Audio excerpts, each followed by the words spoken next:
नमस्कार दोस्तों, स्वागत है ऑडिफाई टेल्स पर। क्या आप भी जिंदगी की इस अंतहीन दौड़ में थक चुके हैं? रोज सुबह उठना, वही भाग दौड़, वही तनाव, और रात को यह सोचना कि आखिर यह सब किस लिए? अगर आपके मन में भी यह सवाल उठता है, अगर आप भी शोर से भरी इस दुनिया में एक पल की खामोशी और सुकून ढूंढ रहे हैं, तो यकीन मानिए आज आप बिल्कुल सही जगह पर हैं। बुक ट्यूबर हिंदी में आपका स्वागत है, जहां हम सिर्फ किताबें नहीं पढ़ते बल्कि जिंदगी को पढ़ने की कोशिश करते हैं। आज मैं किसी किताब के बारे में बात नहीं करने वाला, बल्कि एक ऐसे आईने के बारे में बात करने वाला हूं जिसमें शायद आपको अपनी जिंदगी का असली मतलब दिख जाए। क्या हो अगर मैं आपसे कहूं कि आपकी सारी चिंताएं, सारी परेशानियां और सफलता पाने की सारी जद्दोजहद व्यर्थ है? क्या हो अगर असली शक्ति जीतने में नहीं बल्कि हार मान लेने में हो? सुनने में अजीब लगता है ना? यही वह झटका है जो हजारों साल पहले लिखी एक किताब ताओ ते चिंग आज भी देती है। ये किताब आपसे कहती है कि आप जिसे जिंदगी समझ रहे हैं वह तो बस एक दौड़ है। असली जिंदगी तो उस ठहराव में है, उस खामोशी में है जिसे हम हमेशा नजरअंदाज कर देते हैं। यह किताब आपके दिमाग से नहीं, आपके दिल से बात करेगी। यह आपके उन सभी विश्वासों को तोड़ देगी जिन्हें आप अब तक सच मानते आए हैं।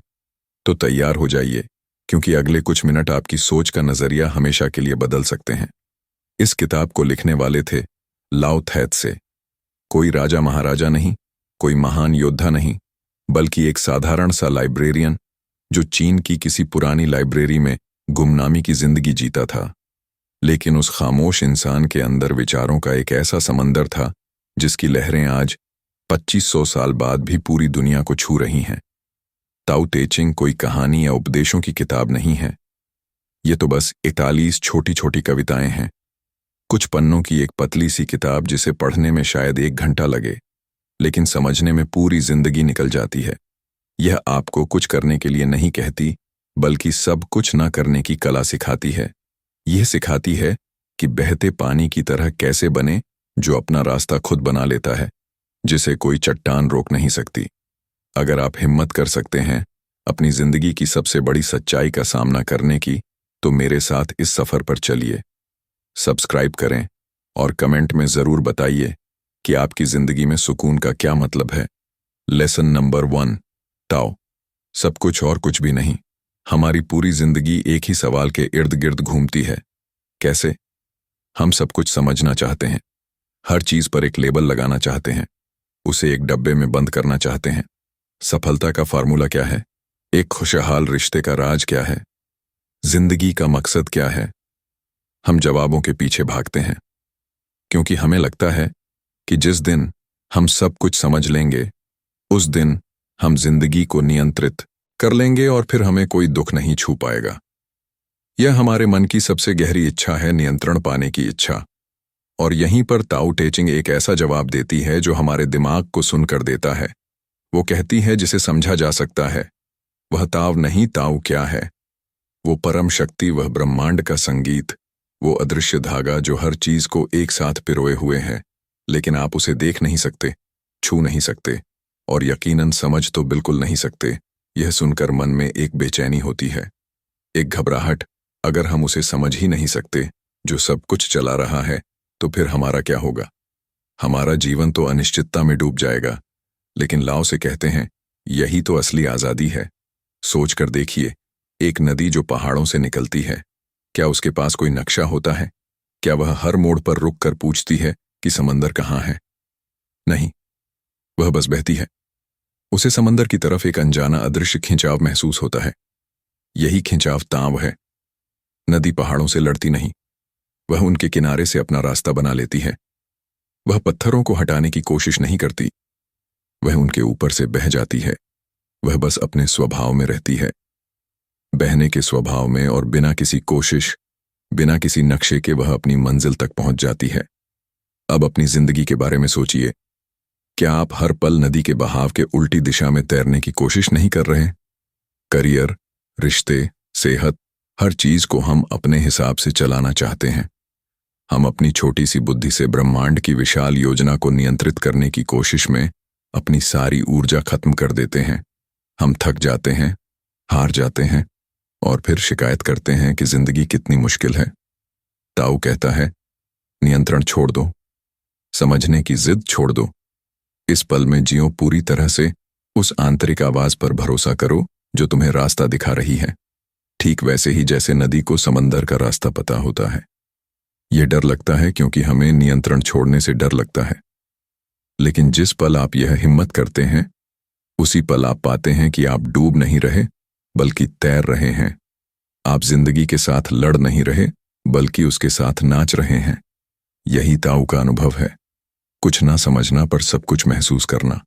लेसन नंबर 2 ऑफ बिना कोशिश की कोशिश। आज की दुनिया का सबसे बड़ा मंत्र क्या है?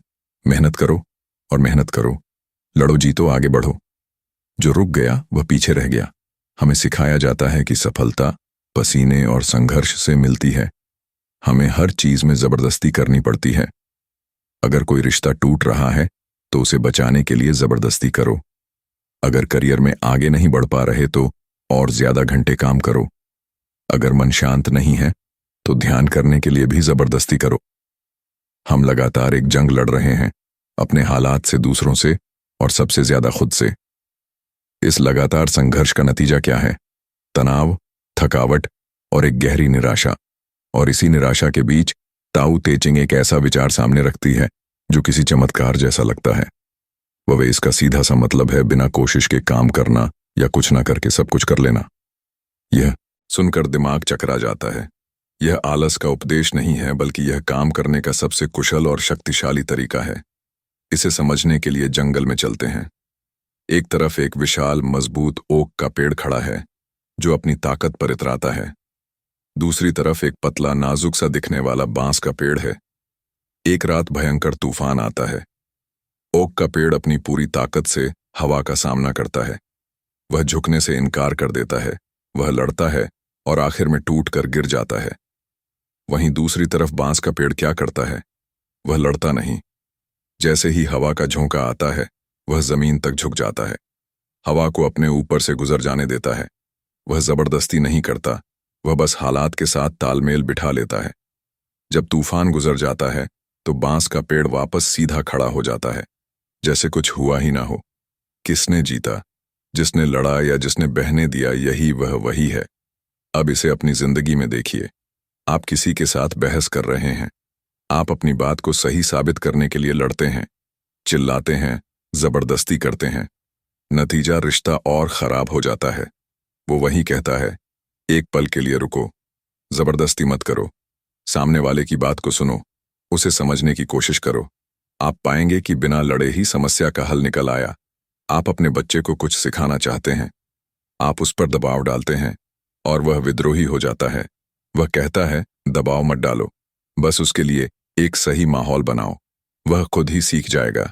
वह जिंदगी के साथ लड़ने की जगह उसके साथ सुर में सुर मिलाने की कला है। यह भरोसा करने की कला है कि हर चीज अपने सही समय पर होती है। यह उस किसान की तरह है जो बीज बोता है, पानी देता है और फिर धैर्य रखता है। वह हर रोज जमीन खोदकर नहीं देखता कि पौधा उगा या नहीं। उसे पता है कि जबरदस्ती करने से पौधा नहीं उगेगा। वह वही आपको चुनौती देता है। क्या आप जिंदगी पर इतना भरोसा कर सकते हैं? क्या आप हर चीज को ठीक करने की अपनी आदत को छोड़ सकते हैं? जिस दिन आप यह कर लेंगे, आप पाएंगे कि आपकी जिंदगी की ज्यादातर समस्याएं तो आपकी जबरदस्ती की वजह से ही थीं। लेसन नंबर 3, सादगी में शक्ति। जरा अपनी चारों तरफ देखिए। हमारे घर, हमारे फोन, हमारे दिमाग किस चीज से भरे हुए हैं? चीजों से, जानकारी से, इच्छाओं से। हमें लगता है कि जितनी ज्यादा चीजें हमारे पास होंगी, हम उतने ही ज्यादा खुश होंगे। ज्यादा बड़ा घर, ज्यादा महंगी गाड़ी, सोशल मीडिया पर ज्यादा फॉलोअर्स, बैंक में ज्यादा पैसा। हम लगातार ज्यादा के पीछे भाग रहे हैं। हम एक ऐसी दौड़ में शामिल हैं जिसका कोई अंत नहीं है। आप एक चीज हासिल करते हैं और उसकी खुशी 2 दिन रहती है, फिर आपका मन आपको बताता है कि अब तुम्हें उससे भी बड़ी चीज चाहिए। इस दौर ने हमें दिया क्या है? एक अंतहीन असंतोष। हम चीजों के मालिक नहीं बने बल्कि चीजें हमारी मालिक बन गई हैं। हमारी जिंदगी जटिल हो गई है, हमारा मन भारी हो गया है। और इसी शोर के बीच लाओ से एक बहुत ही शांत और गहरी बात कहते हैं, जो सबसे कम है वही सबसे ज्यादा है। वह सादगी का उपदेश देते हैं, लेकिन यह वह सादगी नहीं है जो गरीबी या मजबूरी से आती है। यह वह सादगी है जिसे आप चुनते हैं। एक गहरी समझ के बाद इसे समझने के लिए एक कुम्हार के बनाए घड़े को देखिए। घड़े की असली उपयोगिता किसमें है? उसकी मिट्टी में, उसकी डिजाइन में नहीं। घड़े की असली उपयोगिता उसके अंदर की खाली जगह में है। वो खालीपन ही है जो उसे पानी से भरने लायक बनाता है। एक कमरे की कीमत उसकी दीवारों से नहीं, बल्कि उसके अंदर की खाली जगह से होती है, जहां आप रह सकते हैं, जी सकते हैं। अब अपने मन के बारे में सोचिए। क्या वह उस घड़े की तरह है जो पहले से ही कंकड़ पत्थरों से भरा हुआ है? उन कंकड़ों का नाम है चिंता, डर, पछतावा, दूसरों से तुलना, भविष्य की योजनाएं, पुरानी यादें। जब आपका मन इतना भरा हुआ है तो उसमें शांति, खुशी और प्यार के लिए जगह कहाँ बची है? ताओ ते चिंग कहती है, अपने जीवन को, अपने मन को खाली करो। यह सिर्फ भौतिक चीजों को हटाने की बात नहीं है। यह उन इच्छाओं को छोड़ने की बात है जो जरूरी नहीं है। यह उन रिश्तों को अलविदा कहने की बात है जो आपको बोझ लगते हैं। यह उन विचारों को मन से निकालने की बात है जो आपको परेशान करते हैं। सादगी में जीने के लिए हिम्मत चाहिए। यह दुनिया के बहाव के खिलाफ जाने जैसा है। लोग आपको अजीब समझेंगे, लेकिन जब आप इस सफर पर निकलते हैं तो आपको एक ऐसी आज़ादी और हल्कापन महसूस होता है जिसे शब्दों में बयां नहीं किया जा सकता। आप पाते हैं कि आपको खुश रहने के लिए बहुत ज्यादा चीजों की जरूरत नहीं थी। असली खुशी तो एक कप चाय को शांति से पीने में है, सूरज को डूबते हुए देखने में है, किसी अपने के साथ बिना कुछ कहे बस बैठे रहने में है। सादगी आपकी जिंदगी से कुछ छीनती नहीं, बल्कि वह आपको आपसे मिलवाती है। यह आपको उस असली दौलत का पता देती है जो आपके अंदर ही छुपी हुई है। लेसन नंबर 4, विरोधाभास ही सत्य है। सोचिए, एक आदमी है जो जीवन भर मजबूत बनने की कोशिश करता है। उसे लगता है कि ताकत का मतलब है सबसे आगे रहना, कभी ना झुकना, कभी ना टूटना। लेकिन फिर उसकी जिंदगी में एक तूफान आता है, एक ऐसा समय जब उसका यह सारा बनाया हुआ मजबूती का ढांचा ढह जाता है। उस वक्त उसे समझ आता है कि जो चीज उसे बचा ले गई वह थी उसकी नम्रता, उसकी झुकने की ताकत। ताचिंग यही कहता है।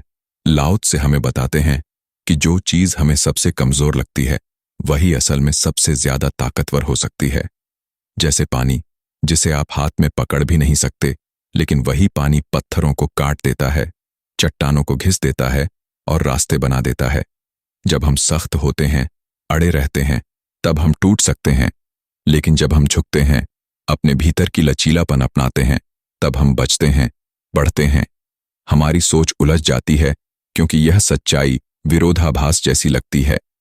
हम जीत को हमेशा हार के विपरीत मानते हैं। पर ताव कहता है कि कभी कभी हार मान लेना ही सबसे बड़ी जीत होती है। माफ कर देना ताकत है, बदला लेना नहीं। पीछे हट जाना समझदारी है, हर बार टकराना नहीं। जब आप किसी बहस में खुद को शांत रखते हैं तो लोग समझते हैं कि आपने हार मान ली, बट अंदर से आप जानते हैं कि आपने अपने गुस्से पर जीत हासिल की है। इस तरह के विरोधाभास ही ताओ की असली खूबसूरती है। यह हमें दिखाता है कि सच्चाई कभी एक रंग में नहीं आती। सच्चाई सफेद या काली नहीं, बल्कि धूसर होती है। उसमें अंधेरा भी होता है, रोशनी भी। उसमें ताकत भी होती है, कमजोरी भी। जब आप जीवन को इन दोनों पहलुओं से देखना शुरू करते हैं, तब आपके अंदर एक गहरा संतुलन पैदा होता है। ताओ हमें यह नहीं कहता कि सब कुछ छोड़ दो या कमजोर बन जाओ। यह कहता है कि अपनी ताकत को फिर से परिभाषित करो। अगर तुम्हारे अंदर झुकने की क्षमता है तो तुम्हारे अंदर खड़े होने की भी ताकत है। अगर तुम हार को स्वीकार कर सकते हो तो तुम जीत को भी संभाल सकते हो। यही विरोधाभास का जादू है। जो उलझाता है वही सबसे गहरा सिखाता है। लेसन नंबर 5, इच्छाओं का जाल। आपने देखा होगा जब हम छोटे होते हैं तो बहुत छोटी छोटी चीजों में खुश हो जाते हैं। एक गुब्बारा, एक चॉकलेट, एक कहानी। लेकिन जैसे जैसे बड़े होते हैं हमारी इच्छाएं भी बड़ी और भारी होती जाती हैं। अब हमें कार चाहिए, बड़ा घर चाहिए, सोशल मीडिया पर लाखों फॉलोअर्स चाहिए। पर सोचिए, क्या यह सब कुछ मिलने के बाद भी हमारा मन शांत होता है? शायद नहीं। लाओ तैसे की बात एकदम साफ है। जितनी कम इच्छाएं होंगी उतनी ज्यादा शांति मिलेगी। यह सुनकर मन चौंक जाता है, क्योंकि हम तो बचपन से यही सुनते आए हैं कि एम्बिशन जरूरी है, ड्रीम बिग करो। लेकिन क्या आपने कभी गौर किया है कि इच्छाएं खत्म नहीं होती? एक इच्छा पूरी होती है, दूसरी तुरंत तैयार खड़ी होती है, जैसे एक अंतहीन दौड़ जिसमें जीतने का कोई अंत ही नहीं है। एक कहानी बहुत गहरी बात कहती है। एक आदमी जंगल में मछली पकड़ता है, सुनहरी मछली। वो मछली बोलती है कि मुझे छोड़ दो, मैं तुम्हारी हर इच्छा पूरी करूंगी। आदमी एक एक करके अपनी सारी इच्छाएं मांगता है। शुरू में उसे मजा आता है, लेकिन फिर उसकी इच्छाएं ज्यादा हो जाती हैं और उसका मन बेचैन हो जाता है। आखिर में वह सब कुछ खो देता है। यही होता है हमारे साथ भी। ताऊ ये, अगर आपसे कोई पूछे कि एक अच्छा नेता कौन होता है, तो आप शायद कहेंगे जो सबको निर्देश दे, जो सबसे आगे खड़ा हो, जो फैसले ले और सबको बताए कि क्या करना है। लेकिन लाओ त्से की नजर में सबसे अच्छा नेता वो होता है जिसे लोग भूल जाएं। ये बात सुनकर दिमाग चौंकता है। भला कोई ऐसा नेता भी होता है? पर सोचिए, आपके जीवन में कोई ऐसा इंसान जरूर आया होगा। शायद एक टीचर, एक दोस्त, एक सीनियर, जिसने आपको कुछ ऐसा सिखा दिया जो आपकी जिंदगी बदल गया। लेकिन उसने कभी यह दावा नहीं किया कि मैंने तुम्हें बदला। ऐसे लोग हमारे जीवन में अक्सर छुपे रहते हैं, लेकिन उनका असर सबसे गहरा होता है। ताऊ यही कहता है, नेतृत्व कोई मंच पर खड़े होकर भाषण देना नहीं है। असली नेतृत्व है दूसरों को अपने अंदर की शक्ति से जुड़ने देना। एक अच्छा नेता किसी पेड़ की तरह होता है जो खुद चुपचाप खड़ा रहता है, लेकिन उसकी छाया में दूसरे लोग आराम पाते हैं। उसकी जड़ों से धरती मजबूत होती है। हमारे समाज में नेता वह कहलाता है जो सबसे ऊंची आवाज में बोले, लेकिन ताऊ कहता है नेता वह है जो सबसे गहरी शांति में हो। ऐसा नेता आदेश नहीं देता, मार्ग दिखाता है। वह अपनी उपस्थिति से लोगों को प्रेरित करता है। उसकी सबसे बड़ी ताकत होती है उसका ना दिखना। क्या आपने कभी बागबानी देखी है? एक अच्छा बागबान पौधे को खींचता नहीं है कि वह जल्दी बढ़े। वह बस मिट्टी, पानी और धूप का ध्यान रखता है, फिर पौधा खुद ही बढ़ता है। असली नेता भी ऐसा ही होता है। वह जबरदस्ती नहीं करता, बस माहौल बनाता है और लोग खुद ब खुद खिल उठते हैं। ताव हमें सिखाता है कि असली ताकत दूसरों को ऊपर उठाने में है, न कि खुद को बड़ा दिखाने में। जब आप नेतृत्व करना छोड़ देते हैं, तब आप असली लीडर बन जाते हैं। जब आप अपनी पहचान पीछे छोड़ देते हैं, तब लोग आपकी बातों को अपनाना शुरू करते हैं। यही नेतृत्व की असली कला है। छुपकर चमकना, चुपचाप बदलना। लेसन नंबर 7, मृत्यु और जीवन का नृत्य। मृत्यु, यह शब्द सुनते ही शरीर सिहर उठता है, चेहरे पर तनाव आ जाता है और दिल एक पल को रुक सा जाता है। शायद इसलिए क्योंकि हमने हमेशा मृत्यु को एक अंत समझा है, एक अंधेरे कुएं की तरह जहां से कोई लौट कर नहीं आता। लेकिन लाओ त्से की आंखों से देखें तो तस्वीर कुछ और ही है। उनके लिए मृत्यु कोई डरावनी चीज नहीं, बल्कि जीवन का ही दूसरा पहलू है।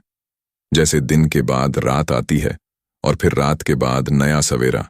जैसे पेड़ से पत्ते गिरते हैं, फिर नए पत्ते उगते हैं, उसी तरह जीवन और मृत्यु एक चक्र है, एक सुंदर नृत्य जहां एक खत्म होता है तो दूसरा शुरू होता है। पर हम इस नृत्य को देखने की बजाय उससे भागते हैं। हम जीवन को जकड़ कर जीते हैं, जैसे कि अगर हमने उसे ढीला छोड़ा तो सब कुछ खो जाएगा। हम हर चीज पर कंट्रोल रखना चाहते हैं, और मृत्यु, जो सबसे बड़ी अनिश्चितता है, वह हमें याद दिलाती है कि कंट्रोल सिर्फ एक भ्रम है। लाओ त्से कहते हैं, जो पैदा होता है वह मरेगा, और जो मरता है वह फिर किसी न किसी रूप में जन्म लेगा। यह विचार जितना डरावना लगता है, उतना ही आजादी देने वाला भी है। कल्पना कीजिए, अगर आप इस सच्चाई को पूरी तरह स्वीकार कर लें, तो आप कैसा जीवन जिएंगे। शायद आप हर सुबह को एक तोहफे की तरह देखेंगे।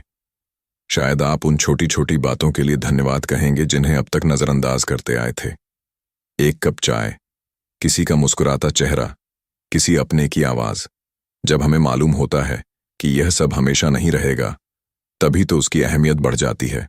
ताऊ का संदेश यही है, मृत्यु से डरो मत, उसे अपने जीवन में जगह दो, उसे याद रखो ताकि जीवन को पूरी तरह जी सको।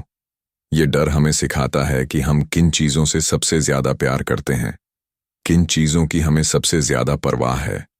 और जब हम मृत्यु को गले लगाते हैं, तभी हम सच्चे अर्थों में जिंदा होते हैं। इस सबक को समझना आसान नहीं है, लेकिन जब आप इसे महसूस करना शुरू करते हैं तो आप एक नई जिंदगी जीने लगते हैं।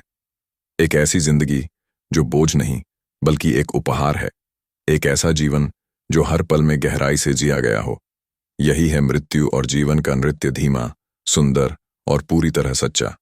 अब जरा रुकिए, गहरी सांस लीजिए और अपने आप से एक सवाल पूछिए, क्या मैं उस जीवन को जी रहा हूं जो मेरे लिए बना है, या मैं बस वही कर रहा हूं जो समाज ने कहा, जो दूसरों ने किया, जो ट्रेंड में है।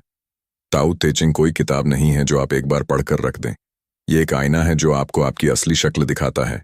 यह आपको झकझोरती है, लेकिन प्यार से यह कहती है, रुको, देखो, सोचो, क्या तुम सच में खुश हो?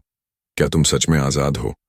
ताव का रास्ता सीधा नहीं है, ये बहुत आसान भी नहीं है, क्योंकि यह आपसे कुछ बड़ा मांगता है। यह आपसे कहता है कि अपनी बाहरी जिंदगी को नहीं, बल्कि अपनी अंदरूनी दुनिया को बदलो। यह आपसे कहता है कि अपने डर छोड़ दो, डर अकेले रह जाने का, असफल होने का, गलत साबित हो जाने का। यह कहता है कि इच्छाओं की उस दौड़ से बाहर निकलो जो कभी खत्म नहीं होती। और सबसे मुश्किल बात यह कहता है कि अपने अहंकार को मिटा दो, उस मैं को जो हमेशा सही होना चाहता है, सबसे बड़ा दिखना चाहता है। लेकिन जब आप यह कर लेते हैं तो जो जीवन आपके सामने खुलता है वह पहले से बिल्कुल अलग होता है। वह शांत होता है लेकिन उबाऊ नहीं, वह सरल होता है लेकिन कमजोर नहीं, वह भीतर से मजबूत होता है, क्योंकि अब आप बहाव में जी रहे होते हैं, लड़ाई में नहीं। ताऊ आपको सिखाता है कि जिंदगी कोई समस्या नहीं जिसे हल करना है। यह एक संगीत है जिसे महसूस करना है, एक नदी है जिसमें बहना है। और जब आप इस बहाव को अपनाते हैं तो आप पाते हैं कि आप किसी मंजिल पर नहीं बल्कि उसी रास्ते पर खुश हैं। वह रास्ता ही आपकी मंजिल बन जाता है। बुक ट्यूबर हिंदी पर हम आपके लिए ऐसे ही विचार, ऐसी ही किताबें लाते हैं जो आपको सिर्फ सोचने के लिए नहीं, बदलने के लिए प्रेरित करें। अगर इस वीडियो ने आपके दिल को कहीं छुआ है, अगर किसी एक बात ने भी आपको रुका दिया, सोचने पर मजबूर किया, तो अपने अनुभव को नीचे कमेंट में जरूर साझा करें। कौन सा सबक आपके लिए सबसे गहरा था? और अगर आपको लगा कि यह बातें किसी और को भी सुननी चाहिए, तो इस वीडियो को जरूर शेयर करें, क्योंकि सच्चाई तब और सुंदर हो जाती है जब उसे बांटा जाता है। अब सवाल यह नहीं कि क्या आप दाव को समझ सकते हैं, असली सवाल यह है, क्या आप ताव का रास्ता अपनाने के लिए तैयार हैं?